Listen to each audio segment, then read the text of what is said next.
Assalamualaikum warahmatullahi wabarakatuh.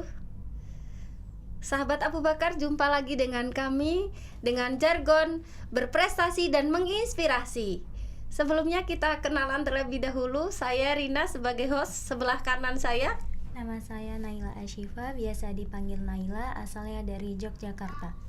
Dan nama saya Talea Intita Kumari Imabel, biasanya dipanggil Talea, asalnya dari Jakarta Selatan. Baik. Ya, jadi kita kedatangan tamu dari Yogyakarta dan Jakarta yang baru saja lulus kemarin, ya, tanggal 10 Juni. Nah, pada kesempatan ini kami akan berbicara tentang salah satu bagian dari visi sekolah, yaitu membentuk generasi muslim yang berkepribadian Qur'ani. Nah, berkepribadian Qur'ani pastinya sekolah punya satu proses agar kemudian membentuk siswa-siswinya punya kemampuan menghafal Quran, memahami Al-Quran. Nah, kalau Mbak Naila dan Mbak Talea sendiri ini berapa total hafalannya? Alhamdulillah totalnya 25 juz. Kalau aku alhamdulillah totalnya 27 juz. Alhamdulillah, luar biasa ya. Insya Allah sebentar lagi semoga diberikan kemudahan bisa selesai sampai 30 juz ya. Kalau Mbak Talea dan Mbak Naila sendiri nih, Mbak, apa yang dirasakan selama di Abu Bakar? Apakah lingkungan itu cukup nyaman untuk melanjutkan hafalan Quran, memperbanyak hafalan Quran, atau seperti apa, Mbak? Ya, kalau menurut saya di Abu Bakar ini lingkungannya sangat mendukung karena teman-teman di sekitar kita juga dalam proses menghafal. Jadi kita punya teman yang untuk membangkitkan semangat kita dalam menghafal. Baik. Kalau untuk saya sendiri, kan hafalan itu lumayan sulit ya.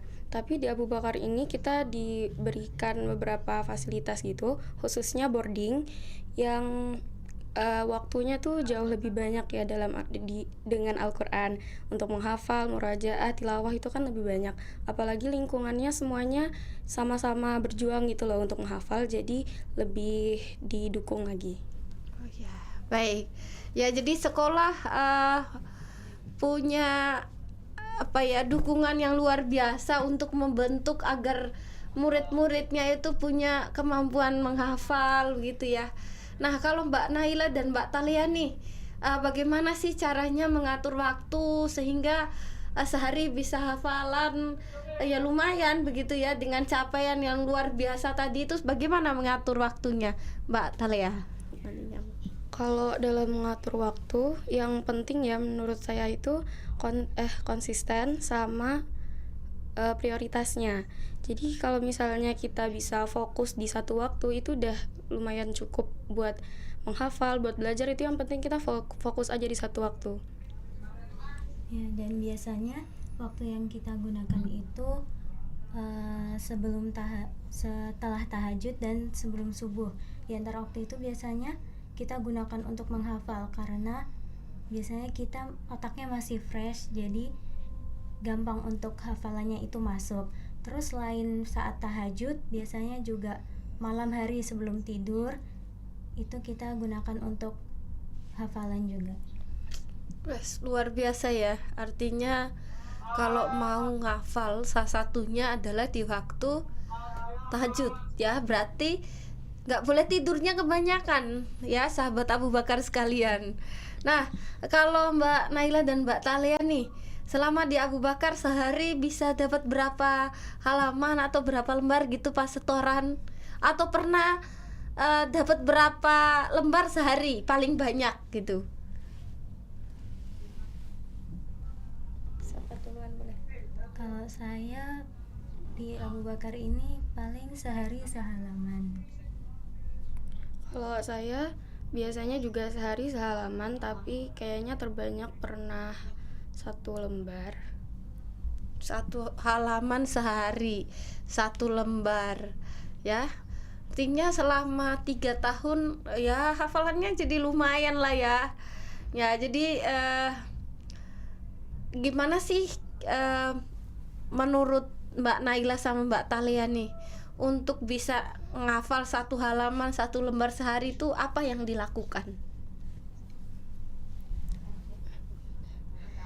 Kalau menurut saya sendiri yang paling penting itu niatnya.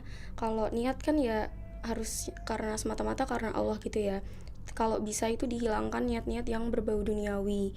Karena dari cara menghafalnya nanti hasilnya juga itu pasti ngerasanya agak beda gitu.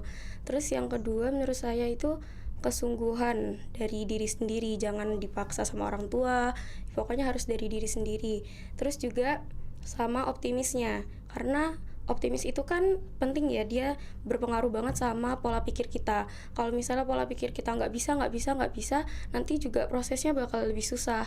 Tapi kalau misalnya pola pikir kita pasti bisa nih, kalau orang lain bisa kenapa kita nggak bisa, itu biasanya sangat berpengaruh dan kita jadi bisa membentengi diri kita sendiri juga kalau lagi capek. Kita yang penting tuh punya pola pikir. Sama yang terakhir kayaknya lingkungannya yang sangat berpengaruh. Selain Luar biasa. Iya, selain yang tadi disampaikan oleh Mbak Thalia, menurut saya yang penting juga kita memahami diri kita sendiri bagaimana caranya biar kita cepat menghafal. Karena kan setiap orang itu metode hafalannya berbeda-beda. Jadi kita harus memahami diri kita sendiri, cara apa yang paling efektif untuk kita menghafal. Baik. Udah? Iya. Jadi agar bisa sampai pada hafalan sehalaman, satu lembar itu kita harus tahu metodenya ya. Dan metode itu setiap orang bisa beda-beda ya, nggak bisa dipraktekkan sama rata begitu ya Mbak.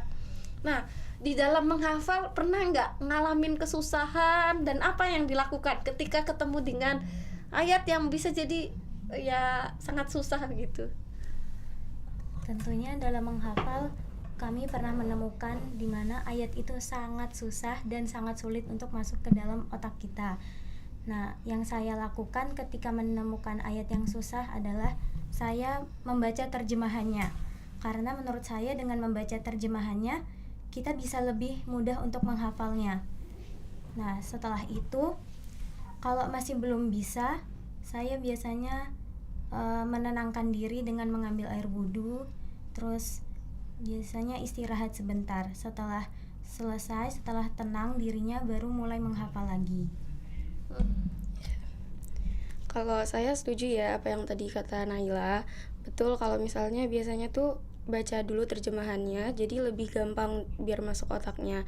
Habis itu selain itu biasanya saya tuh cari motivasi sebanyak mungkin dari ustadz-ustadzah, dari teman-teman gitu kan. Apalagi kalau misalnya pola pikir kita tuh pengennya banggain orang tua segala macam, itu kan bisa jadi dorongan gitu ya. Iya, pastinya ketemu ayat yang ya susah gitu ya dihafal. Nah, tapi mereka punya cara untuk kemudian mengondisikan diri agar tetap semangat juga dalam menghafal, jangan sampai putus asa gara-gara ketemu ayat yang susah. Ya, kalau Ustazah Rina mungkin menyimpulkan, jadi ketika kita ketemu ayat yang susah itu artinya Allah sedang ingin berinteraksi lama dengan kita. Begitu ya.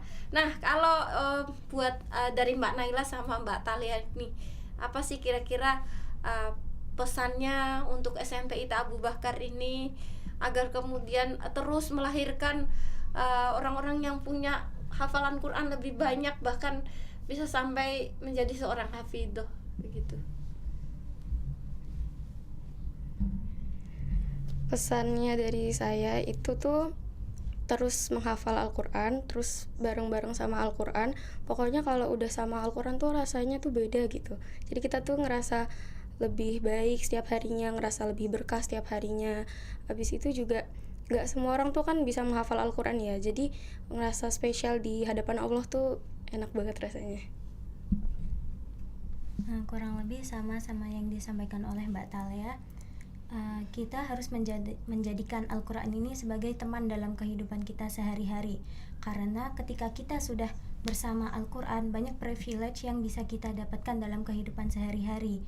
Dan tentunya kita juga merasa senang karena bisa menjadi keluarga Allah di muka bumi ini. Insyaallah. Luar biasa ya, artinya bersama Al-Quran itu semua urusan kita tenang ya. Nah, ini karena Mbak Talia dan Mbak Naila ini juga tidak hanya siswa biasa gitu ya, satunya ketua OSIS, satunya ketua ITMA, yang pastinya punya kesibukan juga ya tentunya di dalam keseharian, tapi tetap senantiasa menyiapkan waktunya untuk bersama Al-Quran. Apa kira-kira dari Al-Quran yang dipelajari setiap hari itu, apakah bisa memberikan motivasi atau spirit buat Mbak Naila sama Mbak Tali? Ya, menurut saya dari Al-Quran ini kita bisa banyak belajar. Kan Al-Quran isinya ada banyak, salah satunya tentang kepemimpinan. Nah, karena kita di sini anak organisasi, jadi kita bisa belajar jiwa kepemimpinan dari para sahabat Rasul dan dari Rasulullah sendiri yang ada di dalam Al-Quran. Nah, saya juga setuju sama yang dikatain Naila tadi. Kalau misalnya kita nih dalam sehari kita udah capek banget organisasi, belum lagi hafalan gitu kan. Itu kalau misalnya hafalan itu sekalinya, mungkin mulainya emang males ya, tapi nanti tuh sekalinya udah mulai ngerti apa yang Allah maksud gitu, itu pasti ada semangat sendiri dari diri kita buat tetap ikut organisasi, buat tetap memimpin dengan baik gitu. Masya Allah ya. Jadi tidak ada kata sibuk berorganisasi lupa hafalan Quran, nggak ada waktu dengan Al-Quran. Jadi tetap bagaimana kita menyiapkan waktu kita untuk Al-Quran. Nah, kira-kira Mbak Naila sama Mbak Tale nih, ada pesan nggak nih buat adik-adik ke depan yang mendengarkan podcast kita ini agar kemudian bisa senantiasa dekat dengan Al-Quran? Pokoknya pesannya itu dipertahankan terus maju, pokoknya jangan pernah capek buat menghafal, buat merojaah, karena tuh rasanya tuh kan ada rasa sendiri ya kalau misalnya kita udah selesai menghafal, ada rasa bangga sendiri gitu buat diri kita. Terus jangan sampai kalian nanti nyesel di akhir teman-teman kalian pada segini, kalian cuma segini gitu. Yang penting dilanjutin terus, jangan nyerah di tengah-tengah. Ya, kalau dari saya juga untuk adik kelas tetap semangat dan semoga selalu istiqomah bersama Al-Qur'annya, karena ketika kita sudah bersama Al-Qur'an itu rasanya Masya Allah sangat bahagia sekali. Terus karena ketika kita sudah bersama Al-Qur'an semuanya insya Allah bisa jadi lebih mudah. Masya Allah ya, luar biasa. Artinya Al-Quran itu ya pokoknya segalanya begitu ya. Al-Quran itu adalah kemuliaan dan menghafalkannya adalah bagian dari kemuliaan. Masya Allah. Jadi semoga adik-adik atau teman-teman yang kemudian mendengar podcast ini bisa terus semangat, terus yakin bahwa kita mampu menghafal Al-Quran ya, karena menghafal Al-Quran itu bukan masalah kecerdasan logis kita, tetapi berbicara tentang masalah maknawiyah dan hati kita. Ya baik, terima kasih sekali Mbak Naila dan Mbak Tale atas inspirasinya pada siang hari ini. Semoga bisa memberikan motivasi, memberikan penguatan bagi sekolah, bagi adik-adik dan termasuk sahabat Abu Bakar lain yang mendengarkan bahwa Al-Quran itu satu hal yang luar biasa, memberikan kemudahan dalam banyak hal ya. Ya semoga bermanfaat. Terima kasih dari kami undur diri dengan Assalamualaikum warahmatullahi wabarakatuh.